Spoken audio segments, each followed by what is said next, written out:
And if you are seeing this screen, I am hoping to assure you here that the live stream will start very. Hello, everybody, and welcome back. Right, this video is just going to take a look at a couple of Cornwall runners that could be poised to make an impact at Royal Ascot 2023. But before we do that, I'll let you know how the three in the other previous Royal Ascot 2-year-old videos are planning ahead of the weekend. It's actually Royal Ascot Eve today, as we record this video at around 5 o'clock p.m. Bucanero Fuerte, one of the horses mentioned in the video, is actually turning up at Royal Ascot in the 3:05 tomorrow.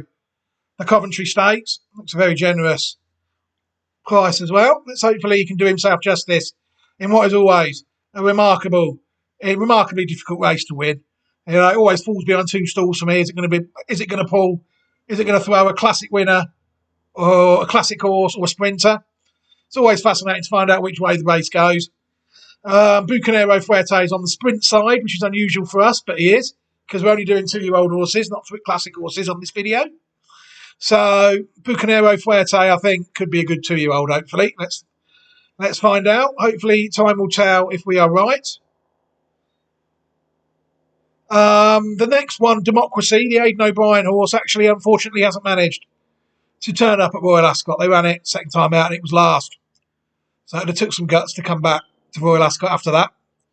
And the third one, the French filly, Ramatuelle, she actually did this yesterday, winning the first French-based group race of the 2-year-old season by 5 lengths eased down, which is always a fantastic start to any pattern race season when the first horse you identify out in the field goes and does that in the first pattern race it can. So that was obviously very encouraging. Right, moving on to this video now. What I've got is I've got 3 first-time out Aidan O'Brien horses. They're all quite well bred, and we're going to take a look at all 3 of them. The first one we're going to take a look at is Matrika, side by No Nay Never out of a dam called Muravka. No Nay Never, a prolific sire of 2-year-old pattern races, and an awful sire of classic horses. So with these No Nay Nevers, I think we've got a classic, play them at 2, and then maybe forget about them, unless you're very brave scenario developing. I mean, Meditate wasn't good enough to win a classic this season. Yet, I suppose she could win the Irish Oaks. Keep the faith. Come on, keep the faith. Matrika, a horse, 1 out of 1, side by No Nay Never, out of a horse called Muravka. She is from family 8H. Matrika. Muravka is unraced. But the progeny, she's produced some very interesting horses. A 122 rated horse out in Japan called Unicorn Lion. And then the Wow Signal, 116 rated Group 1 Royal Ascot winning 2-year-old as well, who unfortunately only sired 1 crop at stud and then sadly died. So the first dam has produced some nice horses. The second dam was a listed winner herself. She won the listed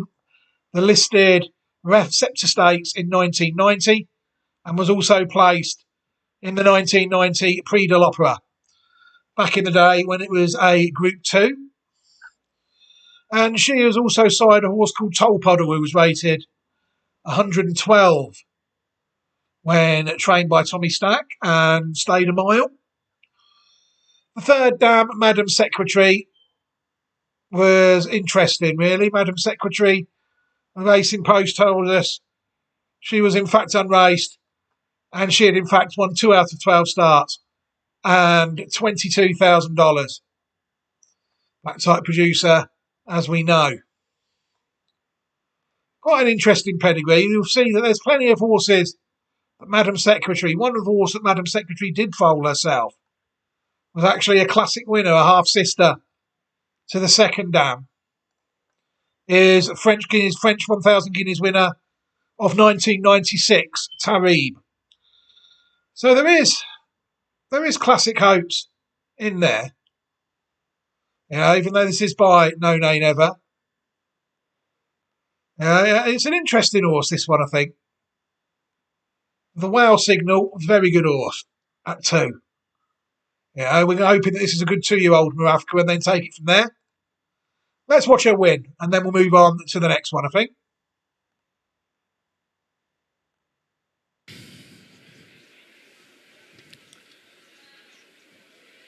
Set. That off. Swerving coming out of 9 was the 2 filly Glortira. They've 6 furlongs in front of them, and the tally ho stood out as EBF. 2-year-old fillies maiden over the 6 furlong trip, and it is back down under, leading Gunsberg, close up Metric on the outside of Grand Job, and these are followed through the early stages by September Leaves, and then Mysteries. On the outside is Miss Black Jack, who's followed by Glortira, and 'Tis Common Knowledge is the back marker. Continuing their progress towards halfway, and it's back down under, joined by Matrica on the outside of Grand Job. These 3 covered by just over 2 lengths, being followed by Miss Black Jack and Mysteries and Gunsberg next.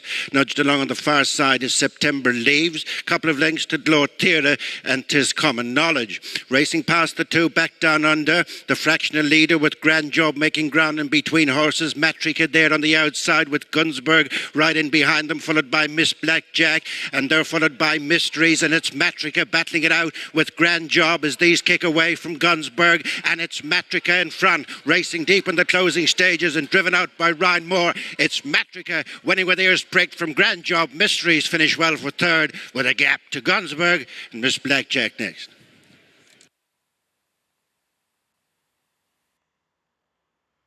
That, I thought, was a very good performance. People have to say that was impressive. Now, I thought the horse won very well. The 3rd in that race, Mysteries, the Niarchos horse. I mean, that's also a nice horse, very nicely bred horse. And that actually won at the 2nd time of asking earlier last week. Wouldn't surprise me if we saw Matrika and Mysteries race each other again at some point in the season. I wouldn't be confident who'd come out on top. Mysteries is a nice horse. But this video is all about Matrika. She's actually got 2 entries at Royal Ascot. She's entered on the Wednesday, the 21st, in the 5 furlong Queen Mary Stakes. I wouldn't know too much about that. Looking at that, I think 6 furlongs is the trip they won, which brings in Friday, the 23rd of June. I just realised the 5 or 10 then. I wouldn't know too much about that. Friday, the 23rd of June, the 6 furlong Ascot Albany Stakes. The 6 furlong race on the Friday. I'm hoping that she goes for that. Could be a nice 2-year-old, this. Reminds me a bit of Meditate. Meditate won at Royal Ascot last year, didn't she? And she went then off she went for a few races. I mean, this one would be, I don't know, different sort of pedigree to Meditate. A bit more prolific, I think. Precocious, sorry, not prolific. You know, with the Wow Signal being in there. Very nice horse, Matrika. And it'll be interesting to see how she gets on. The second one, Pearls and Rubies. That one on the 11th of June at Navan. Over the minimum trip of 5 furlongs by a neck. The pedigree on this one, this is quite a simple one for me to make this one, because once I get to the 3rd down, I can just shut up and show the video, because it's quite closely related to a horse, Midnight Mile, that I identified on Classic Watcher 2023. So I can just link that video as a card to this one after this race, and then people can just go and look at Pearls and Rubies. You know, Pearls and Rubies, at the back pedigree of it. Pearls and Rubies is family 9C. And you'll see there she won 5 the first time out, like we said. The first dam, Diamonds and Rubies, side by side, I do like, Fastnet Rock. Won the 2015 Pretty Polly Stakes. And she also won the Cheshire Vase of 2015. She was 4th, in the Oaks, behind Qualify, as well as that. So she did run in a classic, but wasn't deemed fast enough to win it, to run in a Guineas Mile at 3. Out and out stamina. She rewarded them with a win over 10 furlongs in June 2015. She then went on to finish last in the Nassau, behind Legatissimo, who she beat by a short head 6 weeks before. Tailed off a bit, didn't she? Look, she only beat 2 home after that. 3 out of 9, anyway. Very good start. The progeny of Diamonds and Rubies Well, there's only been a 96 rated horse so far, Diamonds and Sparkles, 1 win out of 7. Trained by Mark Casse in America, or Cass, I don't know how to pronounce his name. A pretty young mare. I've watched that one go round, I think, this year at 3. Diamonds Are Forever. Fairly certain I have. The second dam, Quarter Moon, superb filly. What more can anyone say? Group 1 winning 2-year-old. She won the 2001 Moyglaire Stud Stakes. She was placed in 4 Oaks at 4 Classics in 2002, both Guineas and both Oaks, UK and Ireland, before also being placed in the Nassau behind Islington in 2002 against the top horses. A fantastic campaign this horse had. Looking at her, campaigned beautifully. Quarter Moon, she obviously the dam of, as we discussed, there's other horses there floating around the 100 mark as well. That if she deserves a proper classic video in time, they will be properly looked at before we get to the third dam, which we know is Jude, the same as she's also figures in the pedigree of Midnight Mile. Jude, racing poster telling us she's run 4 times. Maybe we'll just check that. There you go, run 4 times. And this is where I'd just be repeating myself from the Midnight Mile video. So what I'll do is about now in the video, I will just put a card up to Midnight Mile. I'll show you where she fits in though. Yeah, this is where she fits in, is not there because that is not the one I want. 9H is that one. Why am I getting confused here, and 9C. Oh, it is the one. That's the one. Sorry about that. You'll see that she gets somewhere down towards the bottom. You'll see a horse called Yesterday. She's actually on the same line as these. It's the old Ricaba line and the Alouette line as well. Pretty close. There's Jude there. And there is one of her foals Yesterday, who won the Irish 1,000 Guineas. So let's take a look at the race that she won. Some Mullingar. Last one in. Let's get up to Jerry. Set for the first. Net off of the straight 5 furlongs and the Lynn Lodge stud Irish EBF 2-year-old maiden.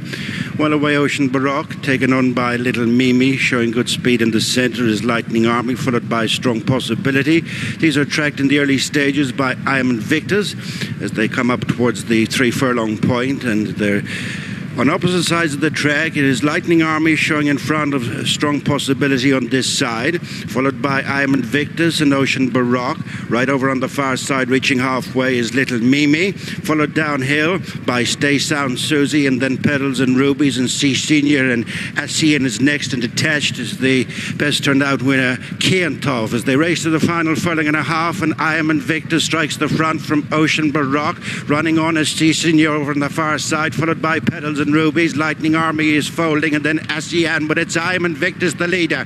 Petals and Rubies is coming on the stand side as they run up towards the finish. It's going to be close. Petals and Rubies on the near side, runs down I Am Invictus. Asian third. Yes, Petals and Rubies gets off the... Well, I think they just got away with that. For a horse with Oaks and Guineas horses in there, pedigree, 5 furlongs, well, proved to be a great piece of placement for first time out, but it gave her a fantastic education. She was really showing the whip there, and Ryan Moore gave her a superb ride first time out. She'd have learnt plenty off that. And where she's entered at Ascot, people might ask, she actually entered in the one race, the 6 furlong race, on Friday, the Albany Stakes, on the 23rd, and it'd be interesting to see if they let her take her chance. And it'd be more interesting to see whether the extra 6 furlongs allows her to settle a bit easier in the earlier stages and travel into the race, or whether she's in for another proper race like she had there on debut. The last horse I'm going to look at is arguably the one that is furthest along the classic line for the 2024, due to the pedigree of it, is Buttons. You know, the first 2 we looked at, both by No Nay Never. Buttons side by Kingman out of a dam called Wonder of Wonders, won on the 8th of June at Leopardstown. Over 7 furlongs. Pedigree 9H, Buttons is, but it is when people get to look at the third dam of her, they will see the third dam is Urban Sea. And then people that really, if I'm going to say, if people don't know who Urban Sea is, they shouldn't be watching horse racing, as they shouldn't really be, certainly shouldn't really be parting with money on it, because they will get defeated, because you've got to know things like that. You've got to know who the good horses are. Mieski's another one. You've got to know these things. You can't just pick up horse racing and start picking them. Buttons eventually, back to the horse, is 1 out of 1. You see that? Brilliant pedigree, as I've just alluded to. The first dam, once again, another Cheshire Vase winner here. Cheshire Oaks winner, sorry. This time in 2011. It was also placed in the 2013 Oaks and the 2011 Oaks, both 2011. Behind Dancing Rain and Blue Bunting, respectively. So this is also get a mile and a half running in a 2-year-old race at Royal Ascot. People have to bear that in mind. This is a longish term. If this was to win this race, then what have we got? The future's bright. Wonder of Wonders has produced not too much in the paddock really at the minute. Tree of Knowledge, the highest rated one of 110. She's had So Wonderful and Antilles that have found some black pattern company, but she doesn't look to be. She looks to be fairly consistent between 92 and 110. But she doesn't have the spectacular 120 plus foal yet, has she? Unfortunately, the second dam, All Too Beautiful, kind of in the same boat, and there's only 4 that have hit the track according to this. Wonder of Wonders is the horse though that sort of the dam is looking for. £20 better than anything else. She won the Group 3 Middleton Stakes at York in 2005. She also won the 2004 listed Salsable Stakes at Navan and was second in the 2004 Oaks behind Ouija Board and at the Curragh behind Ouija Board. Beaten 15 3/4 lengths in 2 starts. And then obviously, the third dam is the legendary Urban Sea. That is what you want from a dam, you see. That's why I say if you see Urban Sea in any of the progeny, then you're going to be, all the stallions, Galileo, See the Stars. She's not in the pedigree of horse. I'd be very surprised in the first 4 dams or sires. You've got See the Stars, Galileo, Black Sam Bellamy. They've signed a lot of horses, them 3 stallions. And the dams as well. I'll throw in some nice horses as well. She was also fantastic on the track, as people might know. Winner of the 1993 Arc, beating White Muzzle and Neck. She also won a Group 2 at Longchamp in 1994. The Prix de Harcourt. 4th behind Apple Tree in the Coronation Cup of 1994 as well, which means that horse race there was a lot earlier in the season, the Prix de Harcourt, than it is now. And then she also won a Group 3 at Deauville in 1993 as well. Verviers. Group 3 there at Saint Cloud as well, 1993. Very good horse, Urban Sea, and what a fantastic dam, of course. The dam of horses like that, See the Stars and Galileo. The potential of this horse, 1 run, 1 win, endless, limitless potential. You have to say this filly at this stage has limitless potential. No one knows. People have to try and predict. And I think this filly is capable at this stage. It's definitely worth siding with. Just to see how good she is for a few runs. I remember thinking, where does she run at Royal Ascot? People are wondering, well, the Chesham on the Saturday. Saturday the 24th of June at the Chesham. A 7 furlong race, only a listed race. But second time out, they've taken this race out with some very good horses in the past. And I think whatever they run in the Chesham deserves ultimate respect more than any of the other 2-year-old races.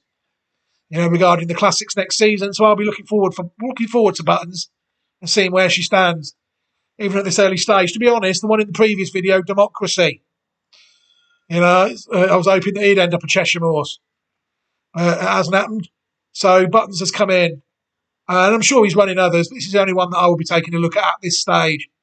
There's so many horses out there. Obviously, as the season develops, the horses beaten at the Cheshire or Cheshire horses I'm not looking at this stage might win at Royal Ascot and all of a sudden be of interest. That's just how things can develop. But we're going to take a look at how Buttons won her race, and then we'll think about wrapping this video up, I think.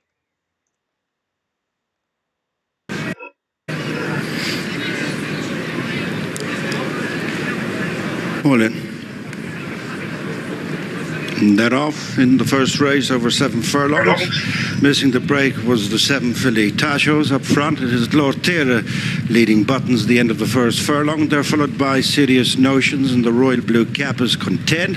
Shardham last but one, and bringing up the rear is Tashos. Continuing their progress towards the end of the back straight, the leader is Lord Tira, followed by Buttons the Quartered Cap, disputing second place with Serious Notions, and then comes Content, Shardham, and lastly Tashos as they turn at the 5 furlong point in the Irish EBF 2-year-old fillies maiden. The leader is Lord Tira and Rory Cleary, being followed by Buttons and Ryan Moore as they turn at the 4 furlong point. These are being followed by Serious Notions, Colin Keane on the inside of Content and Wayne Lorden. Edging closer on the outside is Shardham and Nathan Cross with the back marker Tashos and Chris Hayes. They're tightly grouped, having passed halfway. Very few changes from first to last. It's Lord Tira in front, shaken up. One from the rail is Buttons, and then Serious Notions, followed in by Shardham, and then Content and Tashos. As they straighten at the 2, it is Lord Tira now being chased by Serious Notions, who spies a gap in between fillies. On the outside is Buttons, bit of a break then to Content, Shardham and Tashos racing inside the final furlong, and it is Serious Notions battling it out with Buttons, giving way on the inside. Lord Tira closing on the outside is Content. It's a wave of 350 to go. Serious Notions on the inside of Buttons and Content. Well, it's very tight, but perhaps right in the last stride has the favourite Buttons just got there to nail Serious. Very good race, that. Buttons stayed on gamely. And rather like the one in the last race. Just got the job done by a very narrow margin. This daughter of Kingman, beautifully bred horse. It will be very interesting to see how she develops. And hopefully she can win the Cheshire on Saturday. That'd be lovely. What other races is she entered in? She's entered in others, but we're only really doing the Royal Ascot ones. The Early Stud Stakes, there's a few entries in that as well. These are purely for Royal Ascot. They hopefully, if they don't run at Ascot, just means they need more time, really, and they'll get that time. And hopefully they will all develop into what I consider to be 3 very nice horses. Right, I'm going to stop this video now. Thank you very much for watching. Thank you very much for supporting the channel in your usual fashion. Take care, everybody, and have a fantastic week at Royal Ascot. Goodbye.